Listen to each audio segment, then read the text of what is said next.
Today, charges have been filed against the St. Louis gun couple.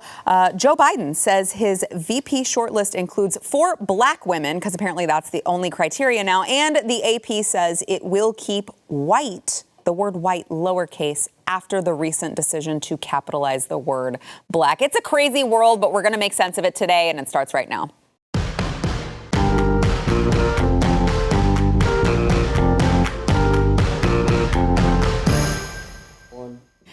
Welcome to the news and why it matters. I am Sarah Gonzalez, today joined by the one and only America's favorite cowboy, Chad Prather. And the crowd is so thankful that there's only one. And the future Texas governor. That's Can true. I say that yet? That is true. You can say it. Okay.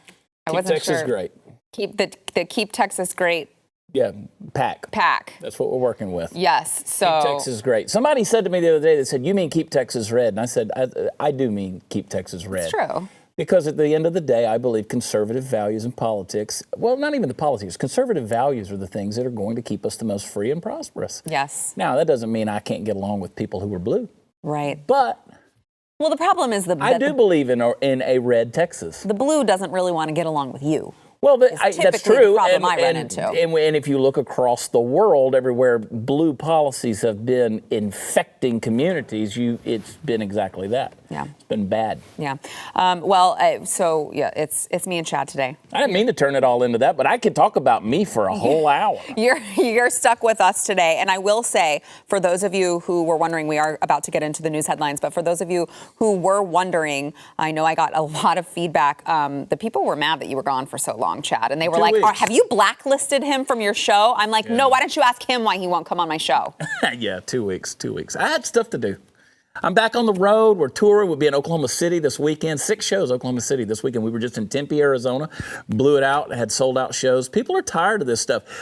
Jimmy Kimmel's sister, Jill, opened for me all weekend long. Jill Kimmel did. Really? Yeah. And she has cool? her brother's politics, but she's a sweetheart. And she's a great comedian. And she said, I almost didn't do this gig with you because she said another comedian called me up and said, well, you're going to get coronavirus if you go in that crowd because you know they're all mouth breathers.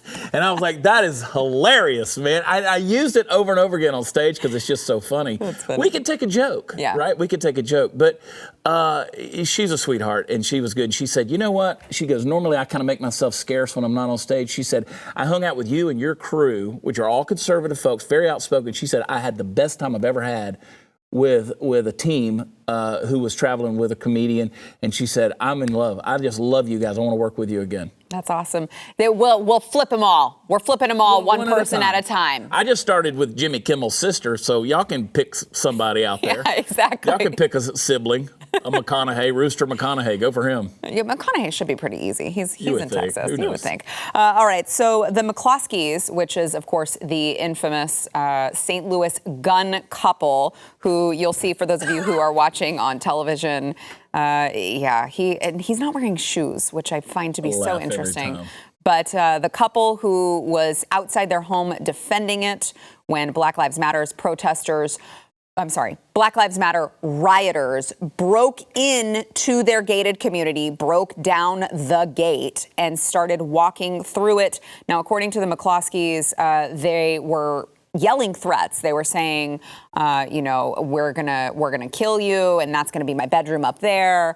Now, this is all, of course, according to the couple. So they were outside their home defending their property, which you are legally allowed to do. Chad, am I mistaken? You are legally allowed to do in Missouri. There is a Castle Doctrine. There is a stand your ground. Yes. So apparently, the circuit attorney, Kim Gardner in St. Louis, decided to file charges against them. Now, this has been a long time coming. There's been a lead up to this. The police came to their home. They seized their weapons. They went through a back and forth. They kind of knew that this was coming, but they actually have gone ahead and filed the charges. St. Louis circuit attorney has filed charges against the couple because they waved their weapons in a, quote, this kills me, in a, quote, threatening manner at peaceful, unarmed protesters. And it is illegal to wave weapons in a threatening manner at those participating in a nonviolent protest. And while we are fortunate this situation did not escalate into deadly force, this type of conduct is unacceptable in St. Louis, says the circuit attorney, Kim Gardner. So what do you do? Look at that screen grab right there. I call them Ken and Karen Chadbro right there. I'll throw myself under the bus with Yeah, you that. really did. Chadbro. I mean, okay, so can we, obviously their trigger discipline is Horrible. lacking. It's awful. Horrible. But, hers especially. He yeah. was, but they were flagging each other, I right? know. I mean, they're waving the guns back and forth past each other, and she's holding that thing like she's done found her laser pointer. And I just love making fun of him. I mean, he will be the Halloween costume of October if this thing stays in the news cycle very much longer. Oh, gosh, that's so true. Let me ask you a serious question. Have you ever had a gun pointed at you? No. It's not a good feeling. No, I can't imagine it would be. It's not a good feeling. I've had guns that I've known are unloaded, known for a fact, Yeah.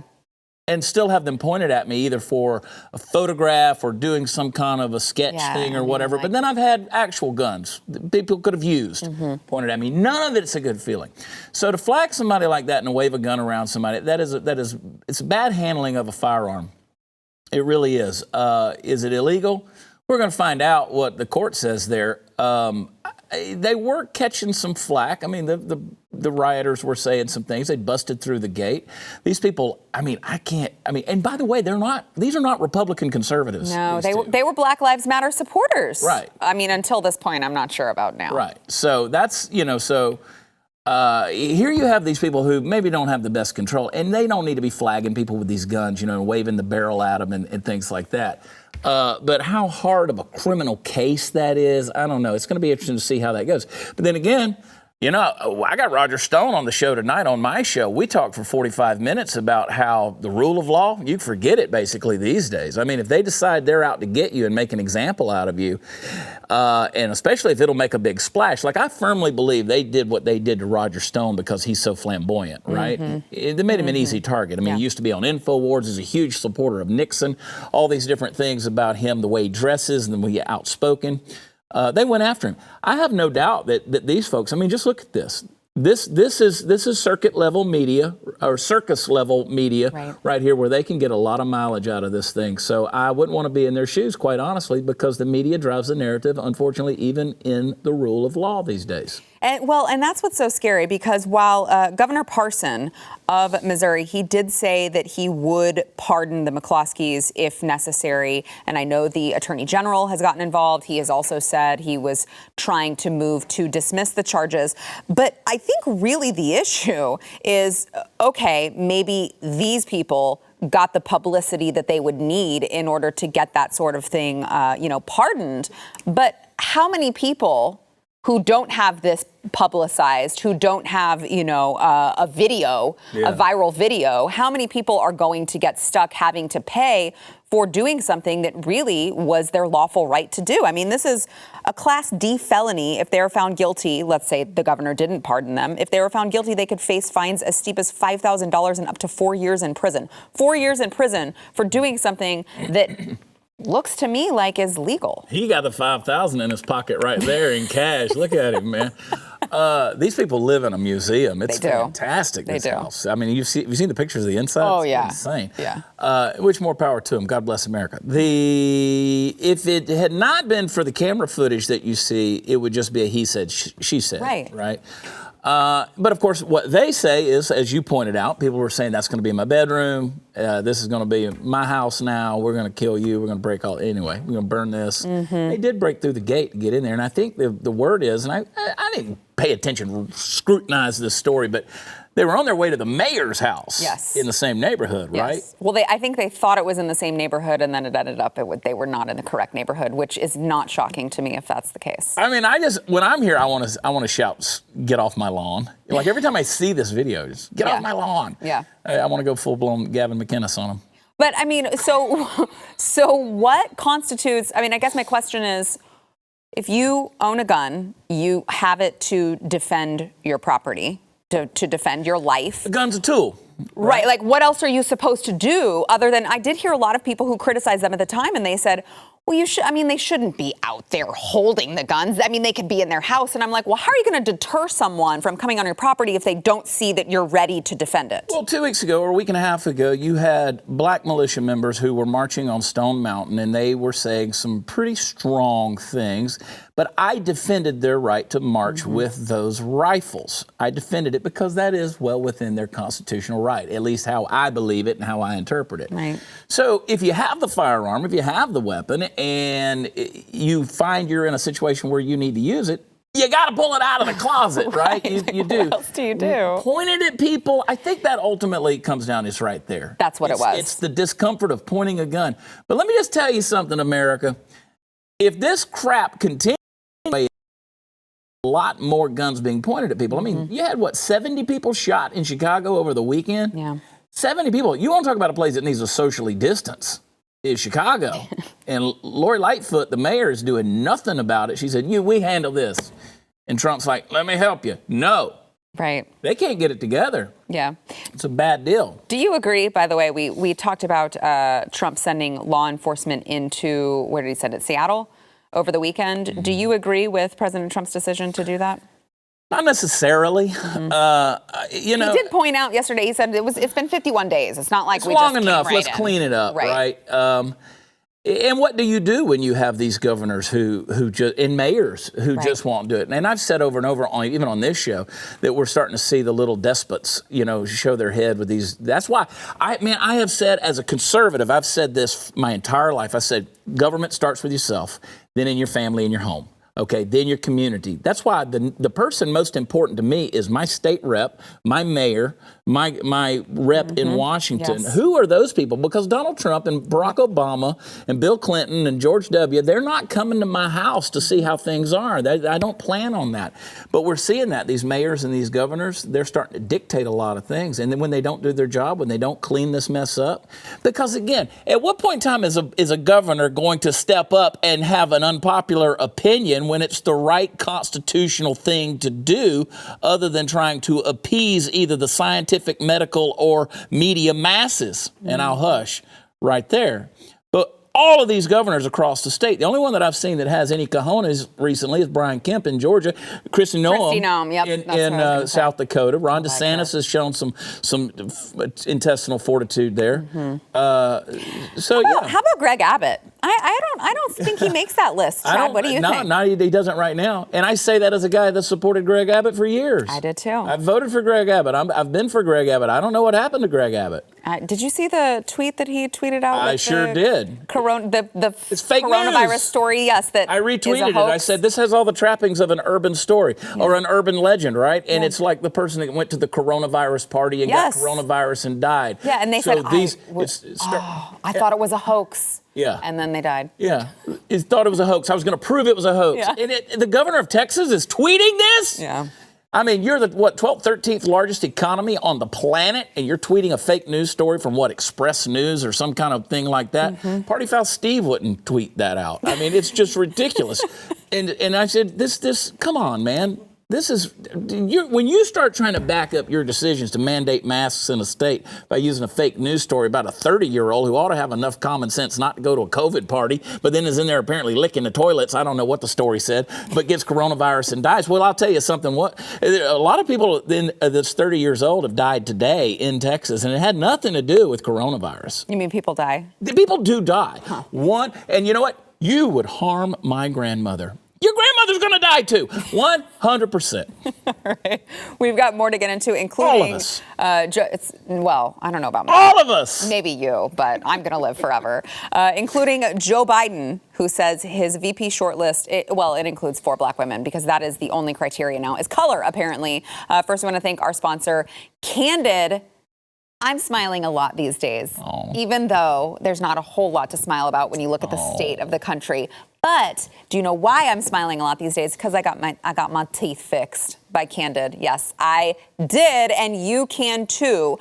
So Candid, in case maybe you're like me and you used to have braces. I had braces, I had the headgear, I had the retainer. But who wants to, as a teenager, be told, well, you got to wear your retainer for the rest of your life? So I didn't, and my teeth shifted, and I was back as an adult like, my bottom teeth are all crooked again. What can I do? Go to Candid, all right? Your treatment with Candid is prescribed and monitored remotely by a licensed orthodontist. They're an expert in tooth movement, and you're going to save money and save time. You don't have to take those trips over to the orthodontist. You can do it all without leaving your couch. It's going to save you like 60% as well. So it's cheaper. You get the same monitoring as an orthodontist that you would go to, that you would have to drive to, and it's going to save you time. People can't even tell that I have them in whenever I wear them. It's straightened my teeth. Usually the average Candid treatment is like 6 months. You will start seeing results way before then. I promise you, it is well worth the investment. If you're ready to take the first step toward getting your dream smile, you got to go to Candid. You can go to candidco.com/Y. If you use promo code Y, that's WHY, you will get $75 off of your risk-free starter kit. It's so easy. They send you the kit, you do your impressions, you send it back off. They send you everything you need for like half the price of going to an orthodontist in your area. CandidCo.com/Y. Those are pretty. Those are some pretty chompers there, Chad. Mine are starting to move. All right, you got to get Candid. You got to get Candid. I'll get Candid. It's so, I can't wait to talk to you about it offset. Give them a shout. All right, CandidCo.com/Y. Back in a minute. Joe Biden said yesterday that his short list of vice presidential contenders includes 4 black women. That's all he would say. He would not say who they were. Here is a little bit of Joe Biden talking with Joy Reid, of all people. I'm sure he was very proud to be proclaiming this to a black woman herself. Here is what Joe Biden had to say to Joy Reid yesterday. Most African Americans that I've talked to on a daily basis are very concerned that, black women in particular have been the heartbeat of the Democratic Party for a long time, really shored you up in places like South Carolina. Are you committed to naming a black woman as your vice presidential running mate? I am not committed to naming any but the people I've named, and among them there are 4 black women. So that decision is underway right now. And by the way, black women have supported me my entire career. You all act like all of a sudden there was an epiphany in South Carolina. I have had over a 96%, 94% rating in the state with the 8th largest black community in the United States of America, Delaware. And so they're the ones, as that old saying goes, that brought me to the dance. I have been loyal. They have been loyal to me. And so it is important that my administration, I promise you, will look like America. Both as from vice president to Supreme Court to cabinet positions to every major position in the White House. It's going to look like America. So I guess that's what being a vice president is about then, is who's loyal, who's most loyal to you. That's what I heard. All you people is what he said.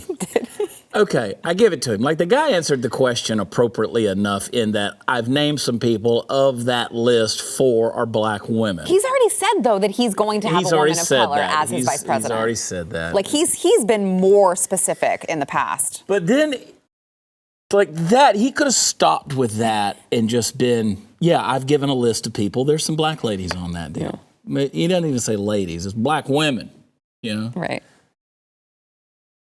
Are there any midgets on there, Joe? I mean, what are we talking about? Are there any dot Indians? I mean, come on, you want to be racist like that? Let's just let's really racist. Forget political correctness. As a humorist, as a comedian that gets to go out and tell jokes, look, you guys are freeing up the game for us. Like, it used to be we couldn't talk about anything that objectified a woman. Me Too is so 2019 anyway. You couldn't talk about blacks, whites, fat, skinny. You couldn't talk about men, women, gay, straight. Now, it's all out the window, man. We're going to pick a black woman. Do you really need that level of condescension for someone to say, we're going to have a White House that looks like America? Okay, so you're going to have a White House, a cabinet, a staff, everybody that has 13% African Americans. Is that what you're saying? Right, yeah. I mean, let's really, that's what America looks like. So is that what we're going to do? Is it really the skin color? Or are you choosing somebody based on the 0.00126% of the genetic makeup, which is their melanin, that separates them? You have a skin color, I have a skin color. I've never seen a white person. Right. I'm not white. This isn't white. I've never seen a black person, never seen a brown person, never seen a yellow person, never seen a red person. We're all basically just different shades on the same spectrum, right? Because we're not that different in the grand scheme of things. Now, what do you mean, Joe? Do you mean skin color? Do you mean the culture? Mm-hmm. Do you mean the community? Or are you picking people out of the black community or the black culture, out of the black skin type? Does skin type really qualify you to get something that other people don't have? What about their qualifications? Are you going to look at their IQ, or is that racist? What about their EQ, their emotional quotient? Is that going to be racist too? So I got a lot of questions here, Joe. I got a lot of freaking questions. I don't think he can answer. Are you black enough? What happens if you're like Keith and Kevin Hodge, the Hodge twins, and you go back to their great-great-great-grandfather, who the reason they got the name Hodge is because he was a white man, came over from Ireland. You look at their DNA, they're 55% black. Well, is that black enough? I would hope, because their own, a member of their own party who served as president, who was the first African-American president, the first black president, with a single white mother, half white, right, was half black. So was a single white mother, enough, but I don't know in 2020. White grandparents. I mean, exactly. Yeah. So, but hey, look, here's the deal, man. No matter what color your parents were, if you're dark enough, Sean King, claim to be black. You know why? Because whites have all the privilege. You wouldn't want to claim to be white, right? In America, we have all the, well, you don't because you're a POC, but whatever color that may be, you're kind of shiny. Right? Am I? You're kind of, but I mean, you glow. Today. You got the pregnancy glow. But hey, if whites have so much privilege, how come nobody that's half black, half white wants to claim the white side of their DNA or of their ancestry? They never want to do that. Doesn't make any sense. But we're going to pick a black girl. We're going to pick a black woman. This whole thing is just, I mean, the condescension of it. Yeah. And there was actually a news article that came out in 2018 that talked about how, just based on the rhetoric, how the left is far more condescending to the black community than anyone else. I mean, look at these things, how they immediately go into pander bear mode as soon as Joy Reid asks a question. Look, you all you people, what people, Joe? All you people, let me just tell you something. You dance with the one that brung you. Yeah, that's not how I want my vice president to be chosen. No. And dance with the one you brung you. Does that mean you're going to be dancing with Barack Obama forever? Because you'd be completely irrelevant if you hadn't been vice president. The man he doesn't know what day it is. He doesn't have two brain cells to rub together, right? He can't even figure out if his sister is his wife. So here's the thing. He says, we haven't had a whiff of scandal in 8 years. Oh, you've had a whiff of a lot of things, Joe Biden. Who can imagine Donald Trump, who has built this economy and then watched it crash because of all the attacks and then the coronavirus that have come his way? Here's a guy who's proven he can build the economy. He can create jobs. He can do these things. And you're going to go ahead and cast your vote for Joe on the basis of, hey, Corn Pop liked me. And then my legs, they get blonde in the summer and you can rub my leg hair. Oh, yeah. And I'm going to dance with the one who brung me. And we're going to get a person with different skin color to be the vice president. And I'll never be a lion, dog, face, pony soldier ever again, Jack. It's pretty racist. Pretty racist. Did I say too much? No. I want a midget. Well, that ain't the right word, but I'm purposely saying it ain't the right word. I don't think you're going to get that. Let me give you, according to bookies.com, let me give you the people who they think are at the top of the list. Kamala Harris is at even odds. Susan Rice. Of course. Okay. Atlanta Mayor Keisha Lance Bottoms. Mm-hmm. She got coronavirus. Oh, she's okay. And then she's being sued by the governor of Georgia. Oh, good. And then sounds about right. And then, of course, Stacey Abrams. Now, I want to know if Elizabeth Warren, she's already identified as Native American, so she could identify as black, and then maybe she can be in the running as well. I mean, she could identify as a lot of things. I mean, have you ever seen such white wokeness in your life as Elizabeth Warren? And here's the thing. Joe Biden, at the end of the day, is controllable. It all does come down to who the vice president pick is going to be. Now, everybody that ran on the Democratic primary were radicals except for Joe Biden. Joe was just kind of that grandpa that they thought would be gentle enough and well-known enough and respected enough because he's been around and he's been in the public view for long enough. They're like, well, he's got a chance of beating Trump. There's no way these radicals are going. Did you see Marianne Williamson said that the media and everybody made her look crazy? Yes. Oh, honey, you had a hand in it. But Oh, I love But they were so radical. The DNC knows that those people can't win against Trump, so Right. they had to bring and establish a name. So what they did is they found a Joe Biden who they can control. Mm-hmm. They can control that guy. So the people say, well, 6 months in, Joe, they're going to kill Joe. He's going to get 86th, and then it's going to be whoever the vice president is. See? Yeah. Keep the change, you filthy animal. No, here's what's going to happen. All they got to do is say, Joe, just it's time to resign, buddy. We need to kill him. You were president. You were 46. You were president. Well, I mean, even so. Jill's happy. Going back to the basement. Okay. Even so, you know, I don't even think I think that's likely, but I don't even think they have to do that, because if you look at all of these plans that he has signed on to since he became. Right, he will do whatever the people closest to him tell him to do. He signed on to the Green New Deal and all of these other radical plans that were basically Bernie ideas that he's now signed on to, because he's just a talking head at this point. Speaking of talking heads, weekend at Bernie's. You know what he said? He said that if he's elected, he will continue to give Dr. Fauci. There's Fauci right there, little bobblehead. Hey, should we wear masks? No.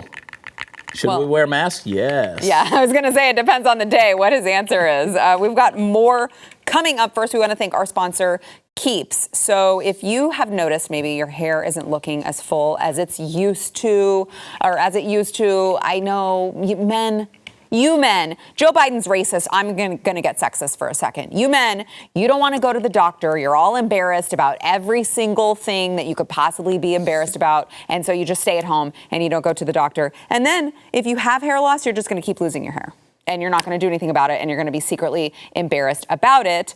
Or you're going to finally go to the doctor, and then you're going to visit the pharmacy and try not to go broke just to avoid going bald. Let me give you a better option. It's called Keeps, and you can do it from the comfort of your own home. You're going to get the same doctor-recommended, FDA-approved hair loss treatments, but Keeps is going to get you the generic version, so you're going to save about half the cost, and it's all done online. All right, so all you got to do is, it's 2020, you guys. You answer a couple questions, you take a couple pictures of your hair. The doctor will review your information and recommend the right hair loss treatment for you. They ship it directly to your door. You don't even have to leave your couch in case you are one of those. You're either lazy, you don't want to leave home, or the government is forcing you to stay at home during quarantine. Any of those people, Keeps will work for you. We've got a special deal right now. You can go to Keeps, that's KEEPS.com/Y for 50% off your first order.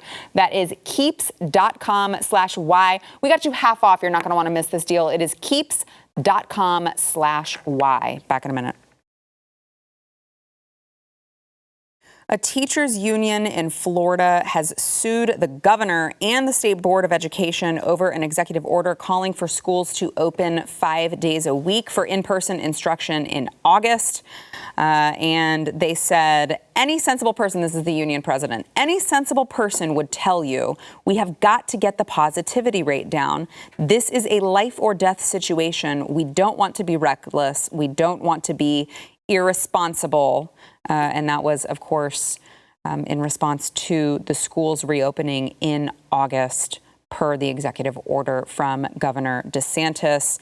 Can I call you? I guess I can't call you governor yet. Not yet. Okay. Well, future governor, tell me. Gubernatorial candidate. Just stop it, Goober. Who's right? Who's correct here? Was Governor DeSantis? Did he go overboard by making the executive order? Yeah. Really? Yeah. I mean, okay, you want to get the positives down. I get that. But that's all they cite is the positivity rate, and then say this is a life or death situation. Like, isn't it anytime you leave your house, isn't that a life or death situation? If that's, it is. I mean, that's the criteria. And that was the point I was going to make. I mean, when it comes down to just starting to throw around executive orders to do this or to do that, it starts to get a little bit tricky and slippery, because if I'm going to do this, I'm going to do that, and it's not any one situation. Everything's tied, right? You throw the pebble in the lake and it's the ripples, right? Mm-hmm. Well, the ripples that are way out here, the rock's already sunk to the bottom and the ripples are still going on. So you don't know with legislation and executive orders and policy and mandates and these things. That's what's so scary. See, I don't think that mandates and liberty go in the same sentence at all. I don't think you can have one and the other, right?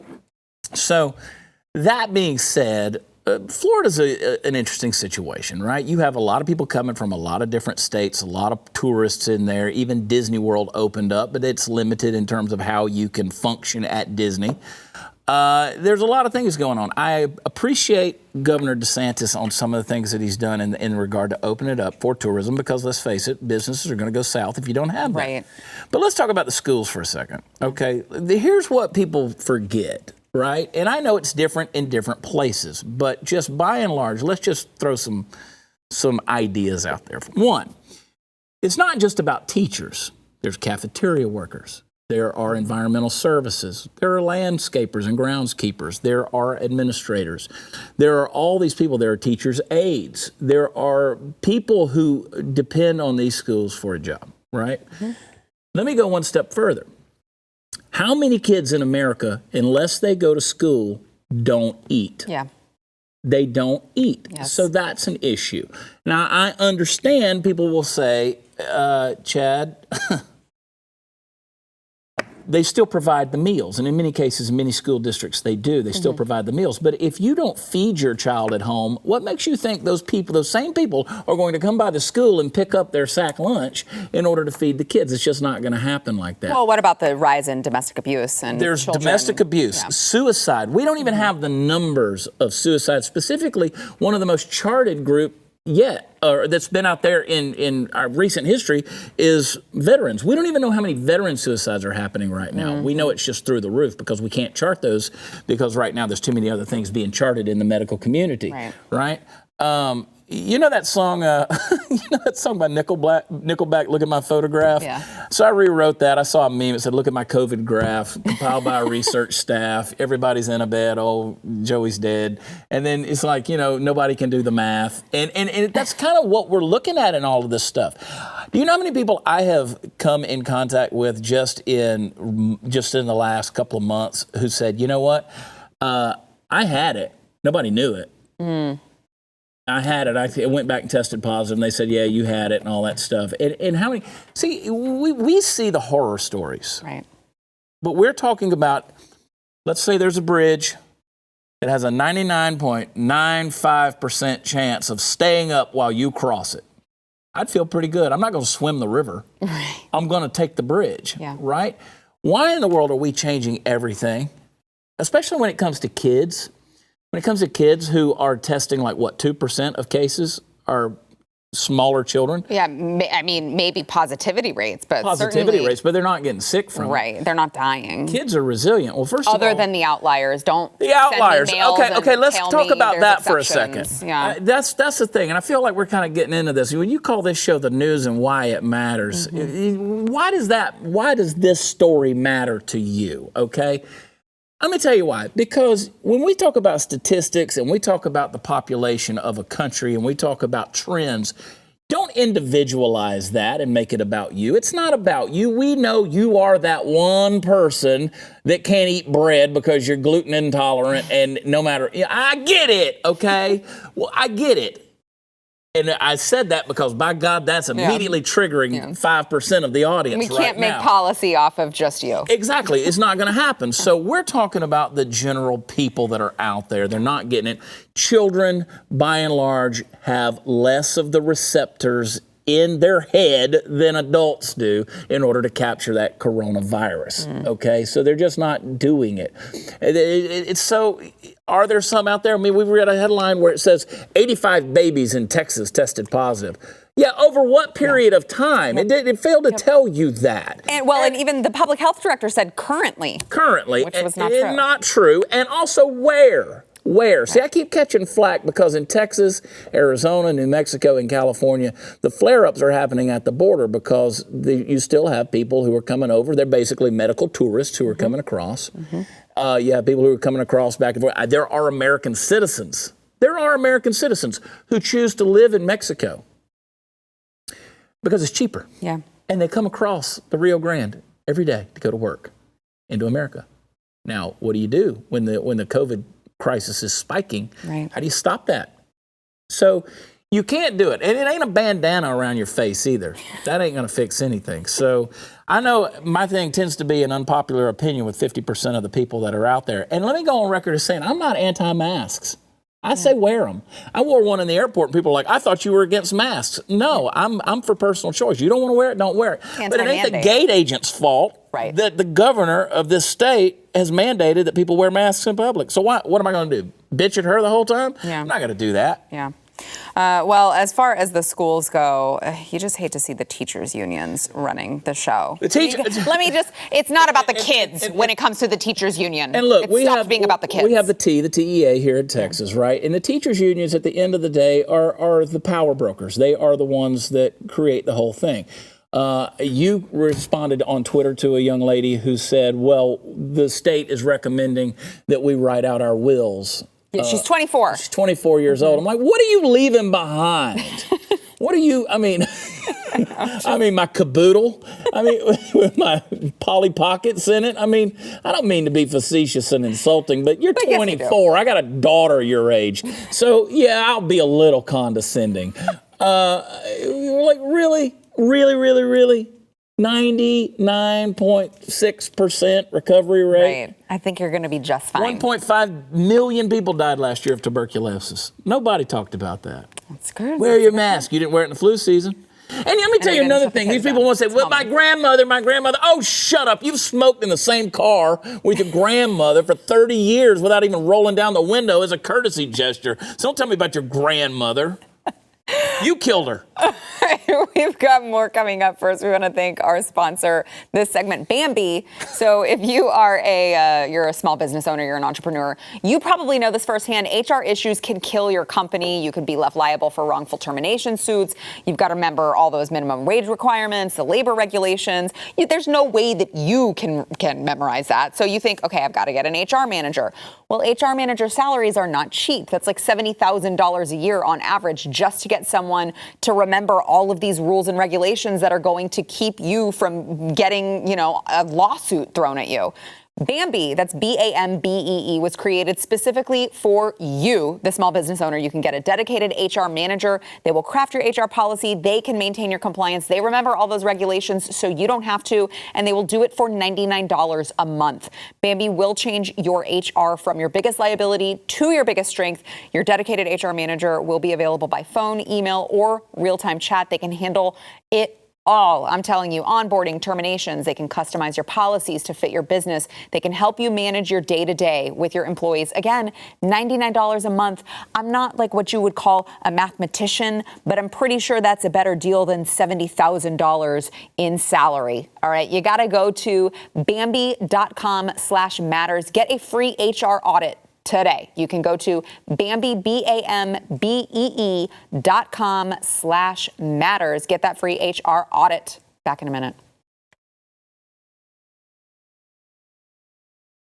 All right, the Associated Press on yesterday announced that they will continue to keep the term white lowercase in racial, ethnic, and cultural senses. Now, you probably, if you didn't see the other part of the story, you're thinking, well, duh, of course they're going to keep the term white lowercase because that's just how it's said.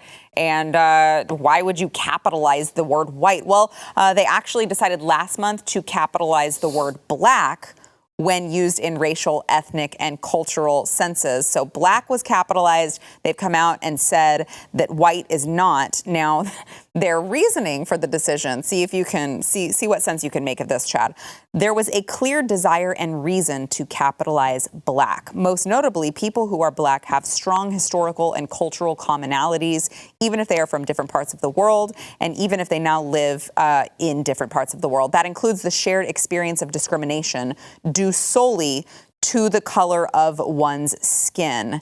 And there's less support for capitalizing white because white people do not generally share the same history and culture or the experience of being discriminated against because of skin color. Yeah, well, that's just not how the world works, is it? Ask any Asian who spent any time in Asia, and they will tell you that race for them is a big deal. Japanese are not very welcome in the Philippines, thanks to World War II. They're not the best friends with the Chinese. They differentiate between different provinces and different villages. Now, I spent a good portion of my formative years in my 20s not writing my will to go teach school, but I was in third world countries. I've said that over and over again until I'm blue in the face. Togo, Benin, Ghana, the Ivory Coast, Nigeria especially in West Africa. Now, you can go all over those places. In Nigeria, which is the size of Oklahoma and Texas put together, it's a very big place. It's almost a subcontinent. I mean, it really is large. You know, you go into Lagos, right? You can go up to Obamashaw. I spent a lot of time in Obamashaw. You can go over to Eku. You can go up to Jos. You can go to Abuja, which is the federal capital. You don't go to Kanu, though. Kanu, you don't, even the Nigerians in the south don't go to Kanu. You know why? Because that's in North Nigeria. North Nigeria is very Muslim and it's very, very militant, very radical. And they hate the black Christians from the south. So it doesn't really matter about the nuances of your skin color, because if I showed you a Nigerian from Kanu and then I showed you one from Obamashaw, you would say, they're both Nigerians. Yeah. But they would say, go F yourself, we are not. And then they would cut your head off. But now the ones in the South probably wouldn't, but the ones in the North definitely would. You don't go up there. So let me just say that the New Testament was written in Greek, with the exception of a few words, which are Aramaic. The Old Testament was written in the Hebrew language, okay? I took both. I taught both. They do not, now yes, modern, we do use capitals, but in Koine Marketplace Greek, which is what the New Testament was written in, there were no capital letters. So now how many times do we talk about Jesus and as him, capital H, I M, or God, capital G, O-D, or all of these different things we capitalize as a sign of respect and reverence? Didn't exist in the original texts. It didn't exist. So tell me why the AP matters so much when I talk about a person, that I have to emphasize the nuances of their skin color in order to respect them, because they must be so weak, they need to know that as a people, I respect them. I'm woke enough to respect them. It's ludicrous. It's insane. There's no making sense of it. And where this ends is history repeating itself with a whole lot of hate, a whole lot of hate, a whole lot of animosity, a whole lot of violence. And you can take the progress of the civil rights movement of the 60s and the 70s and throw it all out the window. You can take the legacy of Malcolm X, Medgar Evers, and Martin Luther King Jr. and toss it out the window. Just go ahead and scrape them out of the history books while you're scraping things, because their influence doesn't matter anymore. I mean, it's true. We just talked about the Florida schools. Like this is what's teaching. This is what they're teaching your children. This is what they're going to teach your children. Black capitalized, white de-emphasized, and not capitalized, I guess. It's a crazy world we're living in today. All right, back in a minute. I thought you weren't supposed to call them black. Supposed to be African American, right? Yes, I can't keep up. All right, yesterday's poll, if the election were held today, who do you think would win? This was, of course, yesterday. I put everyone on the spot and said, the election is held today. Gun to your head. Who's going to win? 86% of you said Trump, followed by 9% of you who said Biden. Kanye coming in, 4.5%, almost 5% Kanye, who had a really unfortunate series of events last night on his Twitter that, did you see this? A little bit. It was... he had some deleted tweets, and we're wishing Kanye all the best. He's past it. I guarantee you, about a day, he's on to the next. Yeah, well, today's poll: which vice presidential pick would be the biggest disaster for the Biden campaign? All right, biggest disaster: Kamala, Elizabeth Warren, Stacey Abrams, or Gretchen Whitmer. Gosh, that's a hard one. You got Stacey Abrams, but then you got Elizabeth Warren too. Yeah, Stacey Abrams. It'd be a nightmare. Gretchen Whitmer. I mean, she is. Well, now, when you say who would it be a nightmare? Would it be a nightmare for us? That's true. I mean, Whitmer, she's a little dictator, right? Yeah. And I don't trust Elizabeth Warren at all. I don't even think the Democrats in her state like Whitmer. Kamala Harris is a radical. And then Stacey Abrams is a radical, but she's also inept. Yeah, she's a failed. Yeah, I mean, why do you keep throwing somebody up there that can't? I mean, it's like Beto O'Rourke. That's what I was gonna say. They have a knack for doing that. Loser! All right, we'll see you tomorrow, guys. And you're back. I'm back.